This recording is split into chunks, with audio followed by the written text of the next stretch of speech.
만자세 인드라입니다. 지난 3회 녹음본이 조금 재밌는 일이 있었습니다. 이렇게 시작을 하면 1초부터 시작하지 않고 이렇게 5분 59초 이쯤에서 시작하더라고요. 그 전 부분이 마음에 들지 않았나요? 그건 잘 모르겠고요. 또 음성 인식도 안 됐었는데 자막 처리가 안 됐었는데요. 자막 처리도 자동으로 돼 있네요. 나중에 보니까 흥미롭습니다. 그리고 이제 덧글을 보니까요. 이제 배철수와 닮았다고 그 DJ 그런 얘기도 있네요. 예, 배철수 씨 제가 방송 많이 들었죠 한때. 그래서 그분이 부천 FC 축구 팬이어가지고요. 그런 공통점도 있었고 지금은 축구 팬 아니지만 예전에. 그리고 또 이제 근래 또 인드라가 연말을 딱 맞이해가지고 지난 나날 좀 추억하느라고 가엽 톱10이라는 그 자료가 유튜브에 있더라고요. 이번 이제 한 1980년대부터 90년대까지 이제 가엽 톱10 역대 1위 곡들을 쫙 모아놓은 그것도 파일을 이렇게 보니까 배철수 씨가 1등한 곡도 있었던 것 같더라고요. 그러니까 깜짝 놀랐어요. 상당히 그래도 신중현이나 조용필 같은 카리스마 이런 것은 없을지라도 상당히 의미가 있지 않았었나 이렇게 생각합니다. 네, 그리고 또 이제 새해 선물 같다는 생각이 이제 든다는 말씀도 있었고요. 기도하는 느낌도 있었다고. 기도하는 느낌이 방송을 들으면 그래서 그렇다고 하네요. 제가 기도하는 신앙생활 한 적이 없어가지고 어떤 마음인지 잘 모르겠습니다만 어쨌든 긍정적으로 생각하고 있습니다. 고맙습니다. 그리고 이제 평화학자님이 긴 댓글을 주셨네요. 그분이 이제 이분 글이 워낙 길어서요. 인드라가 일일이 이제 소개하기는 힘들고 평학자님이 기자 신청을 해서 이런 건 좀 다른 이웃들도 같이 읽었으면 좋겠네요. 네. 이분이 이렇게 답변한 질문 댓글 주신 거는 좀 이번 댓글이 이번 3회가 좀 난해했다. 그럴 수밖에 없는 게 이게 영국 역사나 그다음 그런 걸 알아야죠. 또 경제도 알아야죠. 또 구본론도 알아야죠. 근데 거기다가 또 막 일본 얘기도 하고 이쪽 얘기도 하고 막 하다니까 그게 당연히 어렵죠. 이게 쉽지가 않습니다. 구본론이 다른 음모론이야 이렇게 그냥 수박 겉핥기식으로 쫙 가버리니까 별거 없지만 구본론은 좀 그렇지 않지 않습니까? 게다가 또 식반론이니 식민지 근대화 식민지론이 이런 얘기까지 나오니까 골치 아픈 거죠. 네. 이런 이해가 당연한 거고요. 그 다음에 또 이분이 평학자님이 인드라 블로그로 오게 된 과정을 떠올렸대요. 그래서 이렇게 맨 처음에 고등학교 때 유학 3년차 됐을 때, 뭔가 이렇게 좀 우울해진 일이 있었고, 그래서 세상을 좀 다르게 보자. 그러다가 대학에 와서 문화 콘텐츠 패턴을 보기 시작했는데 그 패턴에서 음모론을 접하기 시작했다고 합니다.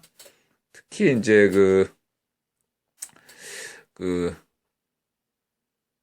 뭔가 이렇게 일루미나티 그러다가 다빈치 코드 여기에 보통 인드라 이웃 중에 보면은 카톨릭과 관련된 분들이 꽤 많은데요. 부모님이 카톨릭이라든가 여러 가지로 많은데요. 이게 다빈치 코드가 상당한 영향력을 줬던 것 같습니다. 하여튼 그렇고요. 그러다가 이러다 보니까 어느 정도 음모론에 나름대로 어느 정도의 지식 기반을 쌓은 다음에 보면 꼭 한 번씩 국제유태자본 인드라 블로그로 스쳐 지나가게 돼 있습니다. 이렇게 보면 대체로요. 그러다가 딱 봤는데 다른 음모론에 비해서 국제유태자본론이 아무래도 정교하고 여러 가지로 이렇게 좀 그렇지 않습니까? 그래서 블로그로 들어온 거죠. 근데 이게 운명적이라고 저는 보는 거죠. 이게 그냥 스쳐 지나갈 수 있어. 아무리 음모론하고 그래도 그냥 스쳐 지나갈 수가 있습니다. 근데 이제 이게 하나의 이제, 서로 간에, 맞아떨어진 거죠. 예. 그래서 이제, 그리고 이제 이분이 늘 하는, 이제 보통 또 하는 방식이, 꼭 그렇게 보안 때문이 아니라 그냥 눈팅만 쭉 하시죠. 대부분 사람들은 한 1년 정도? 샌드리 님도 한 1년간 눈팅만 했다고, 그렇게 말씀하셨던 것 같습니다. 그러다가 이제 갑자기 이제, 한 1년쯤 지면은 뭔가 이렇게 댓글을 쓰고 싶어 해주시더군요. 이제 댓글을 좀 쓰고 싶다. 이런 생각이 든대요. 대부분. 그래서 댓글도 쓰고 모임에도 나오고 이렇게 됩니다. 뭐 하여간 유학생활 잘 해주시길 바라고요. 시간 나실 때 유학생활을 해치지 않는 선에서 이제 시간이 허락할 때만 그냥 블로그에 들어와서 댓글 남겨주시면 고맙겠습니다. 그리고 이제 백개님도 저 유학생이시죠. 재미 유학생. 이제 백개님도 이제 자막에 대해서 얘기 말씀하셨는데, 그렇죠. 이제 자막이 이게 음성 자동 인식을 했는데 상당히 떨어지더라고요. 인식률이 굉장히 떨어지네요. 그래서 근데 이게 이제 자주 좀 베타 버전이라고 하니까 예, 자주 시도를 하는 것이 아무래도 좋겠죠. 예, 그렇습니다. 예, 고맙고요. 예, 일단 반응은 이 정도로 소개하고, 이제 지난 이제 3회에서 그 아담 스미스를 얘기했잖아요. 이제 아담 스미스가 이제 간단히 이제 지난번 이제 3회 그걸 간단하게 요약하면은 그 아담 스미스의 그것은 자존심이다. 자기 셀프 러빙 그것이 중심으로 봐야 된다. 그리고 이제 영국 내전 그를 다룬 논문 통해서 이제 영국에서 상당한 어떤 역사학계가 발칵 뒤집혔었다. 그걸 통해서 이제 구기본론이 이제 얘기했었고요. 그다음에 이제 그 자본주의 도입 배경 그 배경에서 영국만이 여태까지 이제 자생했다라고 하는데 그렇지 않지 않느냐. 뭐 극단적으로 표현하면 판타지 소설처럼 어느 날 갑자기 미래의 어떤 사람들이 와서 영국이란 터전이 제일 좋아가지고 영국에서부터 갑자기 역사를 시작했다. 자본주의 역사를. 이제 이렇게 얘기까지 할 수 있습니다. 극단적으로. 그렇죠? 그냥 꼭 그런 건 아닌데 그냥 그렇게 얘기를 할 수 있을 정도로 참으로 그 놀라운 역사를 보여줬습니다. 그리고 이제 이제 아담 스미스에 대해서 조금 더 얘기를 할 필요성이 있을 것 같습니다. 프리메이슨하고 관련해서요. 왜냐하면 이제 아담 스미스가 유대인이면서 동시에 또 프리메이슨이에요. 프리메이슨으로 알려져 있어요. 그리고 스코틀랜드 프리메이슨 유명하죠. 그래서 스코틀랜드라면 프리메이슨이니까. 그래서 이제 제가 이제 이게 아무래도 이게 지금 대본 없이 이게 내가 하다 보니까 시간이 자꾸 이제 좀 걸려요. 그러니까 이게 기억에만 이제 의존하다 보면 이게 되게 흐름만 알지 이렇게 구체적인 단어들이 순간순간 기억이 나지 않을 때가 있거든요. 그래서 이 자료를 좀 보면서 해야 되는데 그 아무래도 그게 쉽지가 않아가지고 좀 그렇습니다. 좀 이해 좀 해주시고요. 아담 스미스가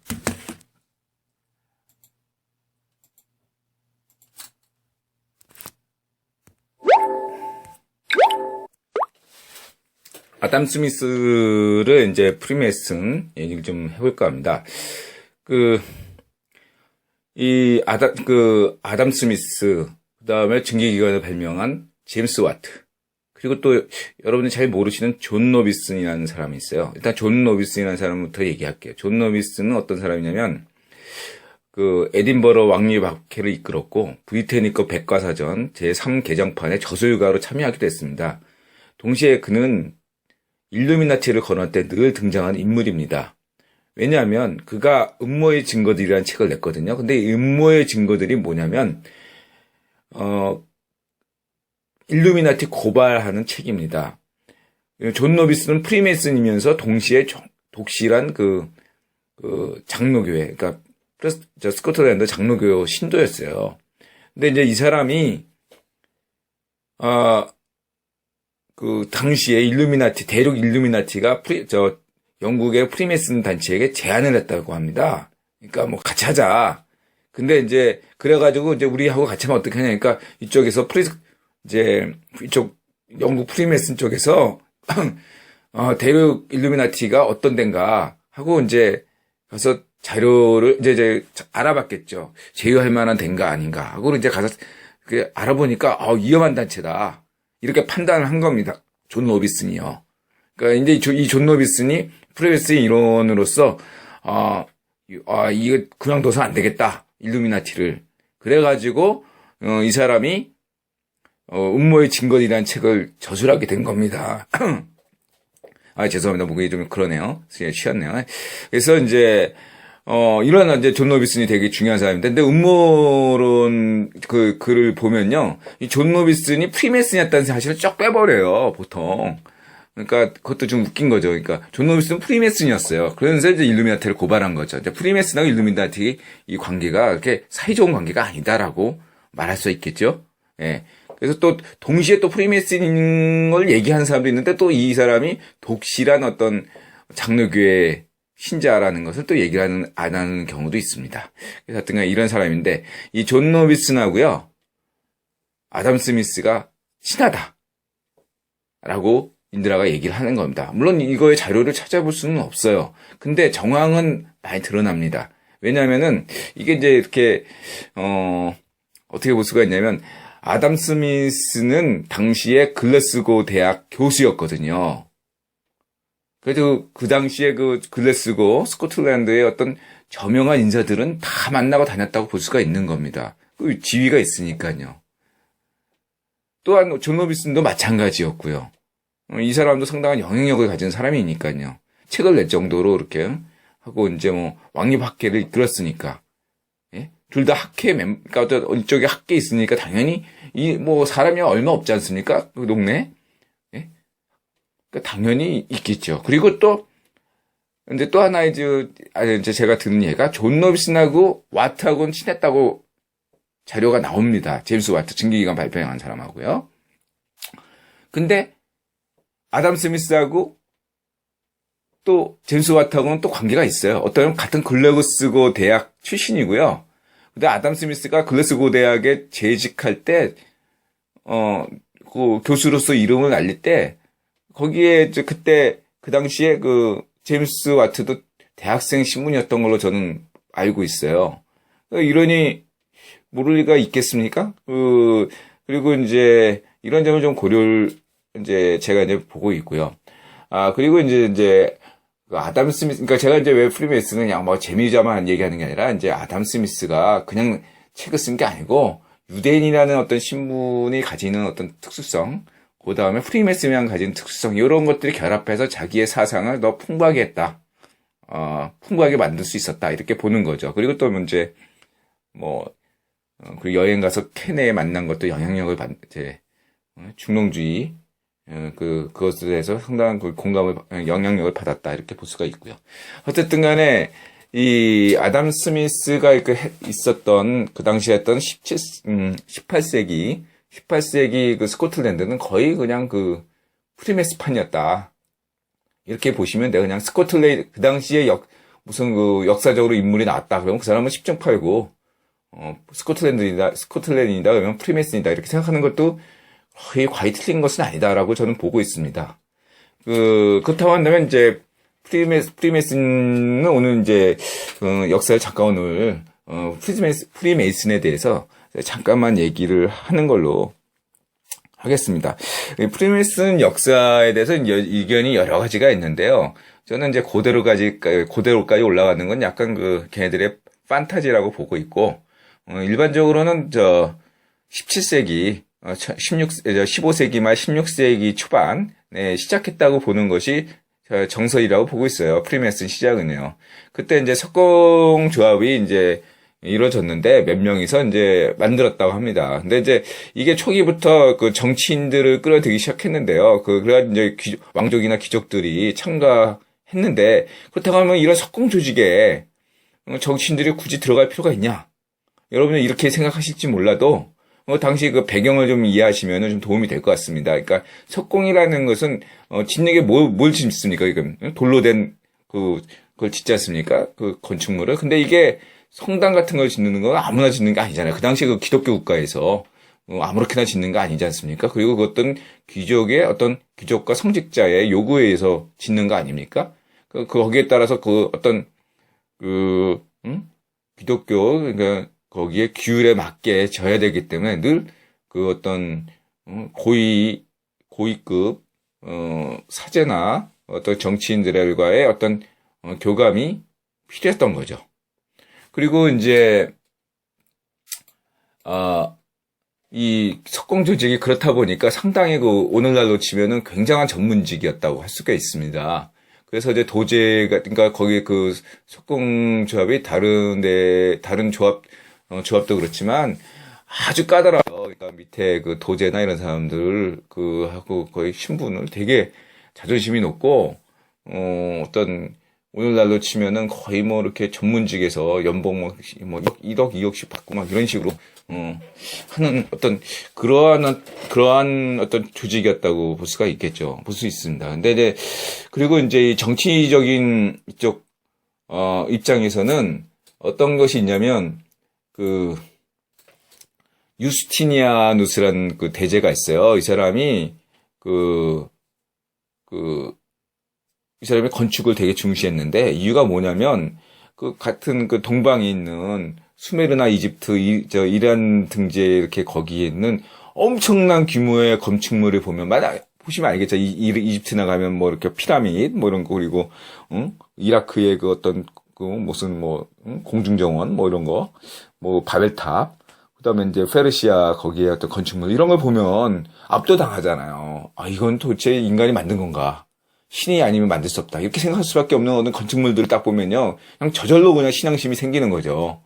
거기에 그러한데 어떠한 같이 동로마 제국의 이제 황제 입장에서는 상당히 거기에 대해서 우리도 이런 걸 좀 만들어줘야 되는 거 아니냐.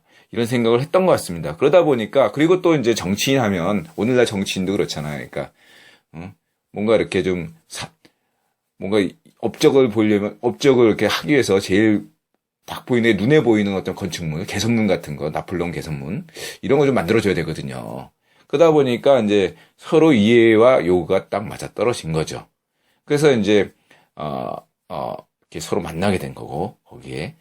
또 이제 음모론 조직들이 상당히 그 당시에 많았어요. 장십제니 이런 것들, 쓸데없는 다 허황된 것들이긴 한데, 다른 그런 것들은 이렇게 어떤, 실상의 대중들과 이렇게 밀접한 관계가 아닌 것이었고, 그저 그냥 음모론의 책자쓸 속에서만 있는 것들에 비해서, 이쪽 프리메슨 조직은 이제 밑에 석공이라는 확실한 기반이 있다 보니까, 이쪽에서 이게 이제 점차 이름을 얻게 된 거죠.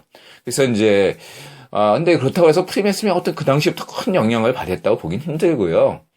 그냥 시민단체였던 거죠. 그래서 이제, 생각들도 달랐고, 귀족들이 다 프리메슨이라도 다 똑같겠습니까? 다 저마다 이해관계 속에서 프리메슨 가입했고, 또 왕족과 귀족들 간에 또 대립도 있었고, 프리메슨끼리 싸우는 경우도 많았대요. 그래가지고 이제 그러다가 이제 어떤 일이 생겼냐면 런던 대화제가 발생한 겁니다. 그 당시 이제 석공들이 그 당시 가지고 있던 설계도니 뭐니 이런 것들이 다 분실되고 그랬다고 합니다. 이게 이제 아주 큰 계기를 마련한 겁니다. 그러니까 그동안에는 그래도 석공 조직이 중심이고 정치인들이 이제 약간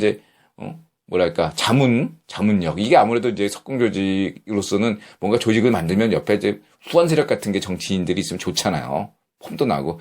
이런 어떤 구조였는데, 이게 런던 대화제 이후로 이제 아예 자유로운 가입이 된 거예요. 석공이 아예 부재하다 보니까. 그리고 또 이제 대화제 이후에 이제 서둘러 이제 재건축을 하다 보니까, 런던을 대건축하다 보니까, 오히려 이제, 건물들을 이제 막 진 거죠. 석공들만 짓는 게, 그러니까 또 돌로 된 집을 짓는 게 아니라 그냥 목재집도 짓고 막 그러다 보니까 더 이상 석공들이 필요하지 않는 어떤 그런 시대도 온 거예요. 석공들이 자기 지위의 존립을 위협받는 시대가 온 겁니다. 석공 도제들도 다 그냥 그 일거리 따라서 나가니까 석공 일거리는 없고, 그러다 보니까 이 석공 조직이 막 흔드는 겁니다. 그래가지고 이제 석공 조직은 이게 그야말로 그냥 아무나 가입하는, 그러니까 그 자기 내적인 어떤 발전에 의해서 이렇게 조직이 바뀐 게 아니라 외부적 사건, 런던 대화제와 그에 의한 재건축 때문에, 런던 건축 때문에 그 프리메이슨이 바뀐 거예요, 조직이. 그냥 아무나 다 가입하는 걸로. 근데 이것이 오히려 그 전화 이복이 돼서 이제 재조직된 거죠. 17세기 후반에. 17세기 후반이 어떤 때냐면 요게 아주 제일 중요한데, 그러니까 저는 이제 영국의 그 자본주의는 1694년 그 명예혁명으로부터 시작했다. 저는 이렇게 보고 있거든요. 그때부터 이제 그 네덜란드에 있던 국제유태자본 핵심 세력들이 대거 이제 영국에 투자하기 시작합니다. 영국의 이제 중앙은행도 만들고요. 그리고 이제 이 프리메이슨의 어떤 주축이라고 할 수 있는 사람들도 이 사람들이 하고 이 국제유태자본하고 만나는 거죠. 프리메이슨은 그전까지 뭐 큰 자본은 없었고 그냥 정치력만 있었다고 한다면 이 이야기에 실탄을 탁 제공한 사람들이 바로 국제유태자본이었다. 이렇게 볼 수가 있겠죠. 그 사람들이 이제 바로 그 네덜란드 이제 유대인 상인들인 거죠. 대륙 네트워크를 쥐고 있는 이 사람들과 만난 거죠. 이게 이 두 세력이 딱 만나게 된 것이 명예혁명이다. 저는 그렇게 보고 있고요. 이제 이 프리메이슨은 이 국제유태자본에 이게 그 당시 국제유태자본은 아니죠. 맹하죠. 어쨌든 네덜란드 유대인 상인들과 결합하면서 커다란 발전을 이룹니다. 당시에 이제 프리메이슨의 초기 목표는 첫 번째는 그 명예혁명의 그 왕권을 유지하는 거였습니다. 두 번째는 그 의회파, 그러니까 다시 말하면 그러니까 이제 두 번째는 그 스코틀랜드와 그 잉글랜드의 화해, 그 다음에 통합, 이것들 주도하는 게 프리메이슨의 역할이었어요. 민간기구의 역할이 크죠. 지금 오늘날도 남북 통일을 하는데 이제 민간기구 통합이 중요하다고 하지 않습니까? 요런 역할, 뭐, 평통 역할, 뭐, 평화통일 자문기관, 평통, 이런 역할을 맡았던 게 바로 프리메이슨이었다. 이 두 가지. 그리고 이제 세 번째가 이제, 그, 신교의 전도. 프리메이슨이라고 해서 이제, 프리메이슨의 특히 무신론자들이 아닙니다. 종교를 믿는 사람들인데, 물론 근데 거기서 이제 이 사람들이 이제 강조했던 게 종교의 자유죠. 이 사람은. 그러니까 어떤 가톨릭만이 다 그리고 나머지는 다 이단이다 이런 관점이 아니고 그 당시에 가톨릭에 대항해서 만든 조직이었기 때문에 정치 조직이었기 때문에 그러니까 당연하게 그 안에서는 종교의 자유를 얘기할 수밖에 없었습니다. 그래서 종교를 믿되 그러니까 신을 믿되 모든 종교를 다 관용하는 어떤 이런 쪽으로 간 거죠. 그러니까 그 당시 주되는 것들이 이제 유대교하고 개신교, 그 다음에 또 이제 국교회, 영국 국교회, 요런 이제 이런 신앙을 믿는 사람들이 프리메이슨에 들어간 거죠. 그리고 이제 이 유대자본들이 프리메이슨에 호의적이었던 것은 이들이 개신교하고 유대교만이 유일하게 이자에 대해서 관용적이었기 때문입니다. 그러니까 이 서로 간의 이해와 요구가 딱 맞아떨어진 거죠. 그렇게 해서 이제 프리메이슨이 18세기 초반부터 큰 발전을 이룹니다. 명예혁명으로 그 어떤 그 영국 왕조도 지켜내고, 그 다음에, 스코틀랜드하고 이제 잉글랜드를 통합시키고, 이런 어떤 엄청난 시너지를 겪다 보니까 이제 이런 힘이 넘쳐나서 이제 이것을 해외로, 국외로 전파 나와서 유럽으로 이제 뻗어나온 거죠. 그것이 이제 18세기 초반에서 18세기 중엽까지 이루어진 일입니다. 그래가지고 이게 순식간에 이제 프랑스나 독일로 러시아 이쪽으로 쫙 퍼지면서 그때 이제부터 이제 노치들이 프랑스나 독일 같은데 이렇게 성립이 되는 겁니다. 쫙 성립되고 그 와중에 이제 일루미나티다 뭐 이런 애들이 나타나는 거죠. 예? 그러니까 프리메이슨의 변종이라고 할 수가 있습니다. 일루미나티는. 근데 이제 이쪽 영국인데 이제 차이점이 있다면 대륙 차이점은 당시에 그 유럽은 영국과 달리 정치나 종교적으로 보다 더 그 강력한 세력, 카톨릭 세력이 있었기 때문에 보다 정치적이 될 수밖에 없었어요. 반면에 이제, 영국의 프리메이슨은 어느 정도 정치적인 어떤 해결을 받기 때문에 정치적인 면보다 이제는 경제다. 뭐 이런 식으로. 그죠? 이런 식으로 이제 경제적인 면에 좀 더 치중을 했다고 볼 수가 있는 거죠. 그 차이가 이제 프랑스 혁명이 일어나냐 안 일어나냐 이 차이로 나왔다고 볼 수가 있겠죠. 그래서 이러한 분위기 때문에 초기에는 그 러시아 에카테리나 대제 여제 있죠. 그 사람도 원래 그 프리메이슨에 아주 긍정적이었어요. 계몽군주다 이렇게 표현하는 사람들은 대부분 초기에 프리메이슨에 대해서 호의적이었습니다. 근데 이제 그 프랑스 혁명을 겪은 뒤로 이건 아니다. 이렇게 돌아선 거죠. 그렇다고 한다면 프리메이슨이 프랑스 혁명을 일으켰느냐? 그렇지는 않아요. 그냥 아까 얘기했듯이 지네들끼리 프리메이슨은 그냥 그 노치들 간의 그 평등성이 있거든요. 그래서 노치들까지 지들끼리 싸운 거예요. 물론 이제 거기에 주도 핵심 세력들이 있었어요. 그러니까 그 대동방 그 프랑스의 대동방 그 조직 노치가 있거든요. 그 사람들이 이제 약간 거기 있는 사람들 멤버들이 많이 이제 핵심 조직들이 거기 프랑스 혁명을 주도하긴 했는데 프랑스 혁명 내부에서조차 그 프리메이슨들끼리 많이 싸웠습니다. 그 주도한 세력들이 서로 지지고 볶고 싸우다가 죽고 죽이고 그랬던 거죠. 그러니까 뭐 프랑스 혁명은 프리메이슨이 일으켰다 이렇게 볼 수는 없어요. 그냥 그 프랑스 혁명의 주도 세력 중에 프리메이슨 단원들이 많았다. 그러나 어떤 특정한 계획을 가지고 한 것은 아니다. 이렇게 볼 수가 있겠습니다. 어쨌든 그 프랑스 혁명의 상당 부분은 프리메이슨의 어떤 강령이나 정신 이런 것들이 많이 담겼다고는 볼 수가 있겠습니다. 그리고 이제 그 프랑스 혁명을 겹치면서 프리메이슨이 많이 기가 죽었다가 진짜 서로 죽고 죽이고 하다 보니까 신물 나는 거죠. 처음엔 이제 환상만 품고 있다가 막상 프리메이슨 애들이 이제 하는 짓거리를 보니까 이제 좀 약간 환멸이 드는 어떤 그런 풍조가 생긴 거죠. 그러다가 이제 또 이제 나폴레옹이 등장하는데 이 나폴레옹도 뭐 프리메이슨이다 이런 얘기가 있잖아요. 근데 프리메이슨이었다고 보여집니다. 근데 이제 나폴레옹은 프리메이슨을 이용했죠. 그 사람은 이제 오히려 뭐 아주 그 노련한 그 전략가이자 정치가였기 때문에 자기 동생을 프리메이슨의 그 당시에 그 로치의 짱으로 임명했나 그랬던 걸로 알고 있어요. 그래서 오히려 프리메이슨을 자기 밑으로 끌어들였죠. 그렇게 해가지고 나중에 뭐 이렇게 그 프리메이슨을 통해서 은행도 프랑스 국립은행도 만들고 그리고 그 미국의 루이지애나 그 땅 판 것도 그것도 프리메이슨 쪽 하고 연관이 돼가지고 이렇게 유태인 업자 은행 업자들하고 이렇게 이런 노선 통로를 통해서 팔았던 것이 아닌가 저는 그렇게 보고 있습니다. 그렇게 해서 이제 프리메이슨이 점차 어떤 나폴레옹의 입맛에 놀아나는 이런 식으로 나가니까 프리메이슨의 긍정적인 사람들도 이제 약간 비판적으로 돌아서고, 이런 분위기가 되다가, 그러면서 기운이 딱 결정적으로 이제 1830년, 40년대 이렇게 오면서, 거의 이제 가라앉았다고 볼 수 있겠죠.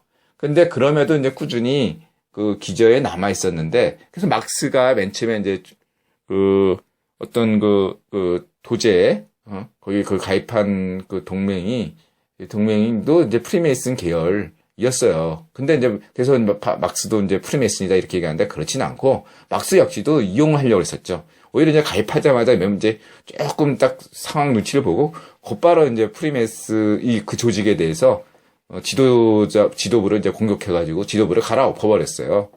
그리고 이제 그리고 이제 프리메이슨에 대해서 굉장히 비판했습니다. 부르주아 조직이다. 프랑스 혁명도 역시도 되게 비판했고요. 할 일을 못했다. 뭐 이런 식이죠. 상당히 막스하고 프리메이슨하고는 적대적인 사이라고 볼 수가 있습니다. 오히려요.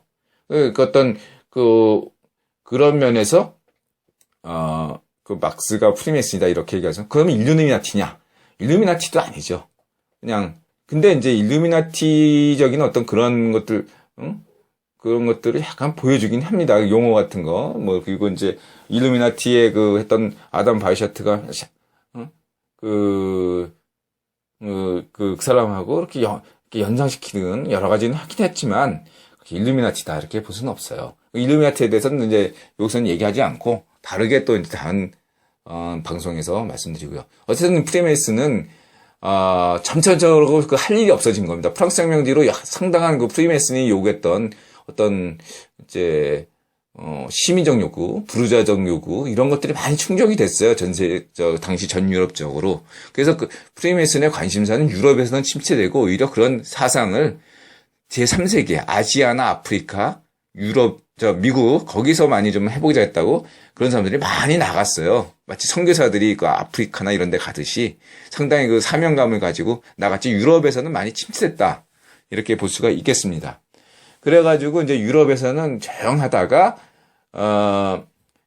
했는데 특히 이 막스의 영향이 컸다고 할 수 있겠죠. 막스가 노동자 조직 만들고 뭐 이러면서 이제 어떤 그동안의 어떤 역할들을 했던 프리메이슨 시민단체를 압도한 거죠.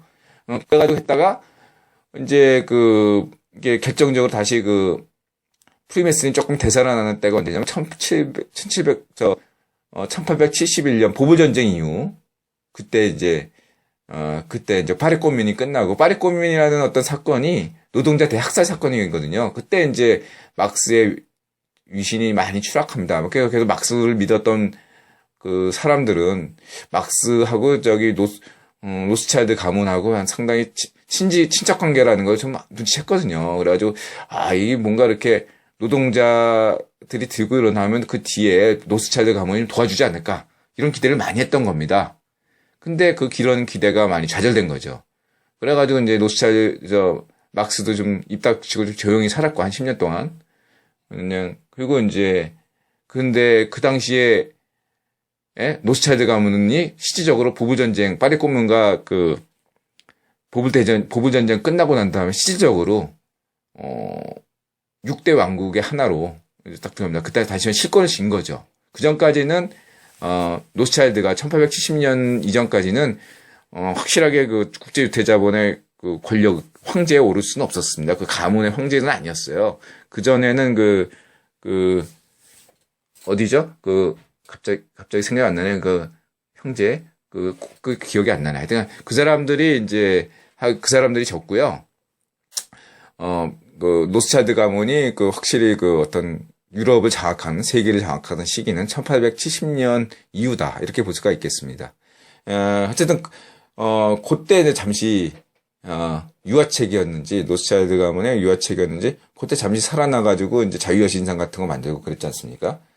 그때 한 20년간 또 이제 프리메이슨 조직이 약간 좀 살아나는 기미가 있다가 이제 다시 이제 세기 말이 되면서 프리메이슨이 딱 죽습니다. 그리고 왜 죽는 이유가 이제 다시 1990년에서 시온이정서 그걸 또 이렇게 딱 나왔지 않습니까? 새롭게 어떤 조직이 300위원회라고 볼 수 있는 그런 것들이 여러 가지 이제 음모론 조직이 있는데 어쨌든 그런 조직이 시온이 정서를 배포하면서부터 다시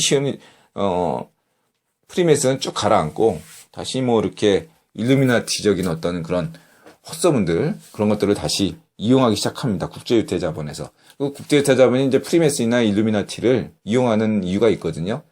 자기를 딱 숨기고 이런 것들을 좀 드러내면 좀 여러 가지로 써먹기 좋기 때문입니다. 어쨌든 프리메이슨은 17세기, 18세기, 19세기 이때는 상당한 영향력을 발휘했다 이렇게 볼 수가 있는데 조직적으로. 근데 이제 20세기 들어서면서부터는 그 영향력을 완전히 잃었다. 그야말로 그냥 노친애들 친목 조직에 불과하는 그런 데로 전락했다 이렇게 볼 수가 있겠습니다.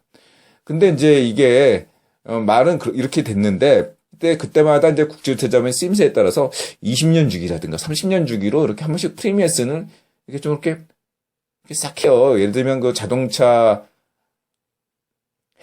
왕국의 헨리 포드 있죠? 그 사람 포드. 그 사람이 이제 프리메이슨 이런 쪽이거든요. 그 사람 또 유대인을 막 비난했다고요. 그러니까 프리메이슨하고 유대인 조직을 서로 이렇게 이 시민 조직이라고 볼 수 있는데 둘 다 이 세계 국제 유태 시민 네트워크 요 관계를 조절하는 것 같은 느낌을 저는 많이 받았습니다. 여기 자료를 찾아보면서. 그러니까 유대인 조직이 뜨면 프리메이슨 조직이 가라앉고 프리메이슨 조직이 뜨면 유대인 조직이 가라앉고 이런 식인 거죠. 여야 뭐 이렇게 되면서 이런 식으로 이렇게 균형축을 만들어가면서 그러니까 국제유태점이 한편에는 이쪽에서 그러니까 그 예를 들면 노스차일드 가문이 아무리 유대인 가문이라도 유대인 조직에 이렇게만 이렇게 한 게 아니라 이렇게 프리메이슨 조직에다 힘을 실었다가 이쪽에다 유대인 조직에 힘을 실었다. 이런 식으로 이렇게 하더라고요. 그러니까 자기 그때 전략에 따라서 이렇게 했던 거죠. 그렇게 이제 했지만은 그것은 프리메이슨 전에 어떤 전체 조직에 대해서 이렇게 한 게 아니라 그냥 그날 쓰임새에 따라서 그 상부 조직의 몇 사람들을 이용한 것 뿐이지 그것을 뭐 이렇게 뭐 그 사람들 주도적으로 이렇게 한 건 아닙니다. 그렇게 보셔야 되고 그래서 이제 수많은 사람들이 프리메이슨이라는 이제 허명에 속아서 뭔가 출세해 보려고 가입을 했는데 실망한 사람들이 굉장히 많습니다. 그 무정부주의자 그 대표적인 사람도 이제 프리메이슨에 들어갔다가 실망해가지고 탈퇴한 사람이기도 하고 여러 사람들이 그 프리메이슨의 얘기 듣고 들어갔다가 탈퇴한 사람도 굉장히 많습니다. 어쨌든 간에 그런 식으로 이제 왔다가 요 근래 이제 프리메이슨이 다시 좀 살아났다는 기미가 보이는데 그 이유는 뭐냐면 데이비드 록펠러 때문이죠. 데이비드 록펠러가 그 1973년에 황제로 등극하면서 프리메이슨을 약간 부활시켰어요. 그러니까 뭐냐면 그동안 그 대표적인 어떤 예가 뭐냐면 그 프랑스 혁명에 영향력을 끼쳤던 그 프랑스 대동방 노치 그런 대동방 노치에서 100년 동안의 폐문 그러니까 무공으로 치면은 문파를 문 닫은 거죠. 그 문 닫았다가 1973년에 다시 문을 엽니다. 재개한다, 활동을 재개한다. 이런 식으로. 이제부터 자기네 공개적으로 깨끗하게 하겠다. 뭐 이런 식으로 공개합니다. 그 활동을 재개하고요. 근데 이런데 그 배우가, 데이비드 록펠러다. 록펠러가 그 어떤, 그니까 그, 빅토르 로스차일드의 어떤 세력들을 축소시키기 위해서, 이 프리메이슨 조직을 제일 먼저 이제 활용을 하기 시작한 거죠. 그래서 이제 프랑스에도 뭐 생시몽 재단이니 뭐 이런 것도 만들면서 점차 이렇게 자기 세력을 심어놓고 영국에도 이제 점차 이렇게 다시 그 영국의 프리메이슨 조직을 활용하면서 점차적으로 자기네 어떠한 세력으로 이제 삼습니다. 그래가지고 프리메이슨이 국유보험 분파적으로 보면 상당 부분 뉴라이트적인 행태를 띠기 시작합니다. 반면에 이제 여기 이제 그렇죠. 그래서 반면에 이제 노비네파 사람들은 이제 프리메이슨인 사람도 있지만은 아닌 사람들도 굉장히 많은 이렇게 됐다고 할 수 있겠어요. 그래서 그러니까 그리고 마지막으로 제가 이제 얘기 드리고 싶은 것은 일루미나티다 이제 프리메이슨이다 이렇게 하는 프리메이슨은 그래도 실체가 좀 있는 사람이지만 일루미나티 같은 경우는 인드라 볼 때는 음베르토 에코라는 사람 있죠. 그 소설가 이 사람의 그 어떤 소설을 생각해 보는 것이 좋겠어요. 왜냐하면은 그러니까 어느 날 갑자기 이제 이 사람들의 어떤 의도는 뭐냐면 누군가 이렇게 그러니까 국제유태의 의도는 뭐냐면 누군가가 일루미나티 조직 같은 걸 만들길 바라는 거예요. 이 사람 그래가지고 이제 이 사람들이 뭔가 자생적으로 뭔가 이렇게 마치 주사파처럼 만들어가지고 막 자기네들끼리 뭐 꾸적꾸적 하는 걸 바란다 이거죠. 이해가 되세요? 그러니까 뭐 옛날부터 이렇게 있어왔던 그런 게 아니라 갑자기 어느 날 여러분 중에 한 사람이 일루미나티 괜찮은데 흥미있는데 이러고 만들면 그만인 거예요. 그 사람을 어느 순간 좀 키워가지고 얘가 뭔가 이렇게 얘를 이렇게 활용해가지고 얘를 빈라덴처럼 뭔가 뭐 키워서 무슨 인터넷 테러리스트 이렇게 좀 키워보고 싶은 마음이 있는 겁니다. 국제적인 활용 가능성을 보고 이렇게 자꾸 일루미나티 얘기를 이렇게 자꾸 이렇게 선동을 시키는 겁니다. 이렇게 보시면 돼요. 그리고 프리메이슨 역시도 좀 그런 것들을 고려해가지고 자꾸 그 문화계 쪽이나 이쪽에 애들을 통해서 자꾸 이렇게 한번 이런 거 관심 좀 가져봐라 이렇게 자꾸 얘기하는 거지 너무 거기에 대해서 그 핵심 세력은 아니다. 그냥 이제는 프리메이슨이나 뭐 일루미나티나 다 그렇게 중요한 어떤 조직은 아니다. 인드라의 생각은 그렇습니다. 네, 오늘 좀 길었는데요. 어쨌든 간에 오늘도 만나서 반갑고요. 오늘도 힘차게, 행복하게, 즐겁게, 지내셨으면 좋겠습니다. 고맙습니다. 쪽발타도 투쟁, 만세!